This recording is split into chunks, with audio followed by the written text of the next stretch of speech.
of the book in the Holy Quran. When Prophet Muhammad emerged in the first decade of the 7th century as a prophet, when he was 40, there were two main antithetical philosophies in Arabia at that time, and he had to interact with both. The first was paganism, the idea that the supreme being is far off, and the only way we can get closer to him is by taking up demigods we've carved out of wood, we've carved out of rocks, and we've carved out of clay to use them as conduits to reach the supreme being. No doubt, for 13 grueling years, the Muslim minority in Mecca was persecuted by this pagan or heathen group. And the Prophet ﷺ ordered his companions, many of whom were killed, they were maimed, and they were maltreated by this group, to migrate. And when he chose for them where to migrate to, he chose for them Ethiopia. At that time, Ethiopia was called Abyssinia. And when he was dispatching them to go and seek asylum, he said, go there.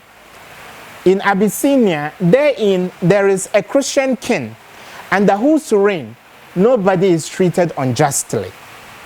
So you can imagine, in our time of need, who provided us comfort? In our time of need, who provided us succor? Our own brothers and sisters from the Christian faith. So we are grateful, and we've been grateful from the time of old. And mind you, this good gesture was not a one-way traffic. It was a shared, sentiment. And I'll, in due course, mention times that Islam overpowered the world and then treated Christians with kindness. The Holy Quran says in chapter 9, verse 28, in the original text, Ya ayyuhallazina amanu innamal mushrikuna najas fala yaqrabu al-masjid al-harama ba'da 'amihim hadha wa in khiftum 'ailatan fasawfa yughnikum Allahu min fadlihi in sha'. Know that people who are idolaters, they are unclean, so they shouldn't go close to the sanctuaries of Mecca and Medina, and don't place an embargo on them. Don't even trade with them. If by placing an embargo on them or economically sanctioning them you fear poverty, Allah is going to enrich you from his bounties.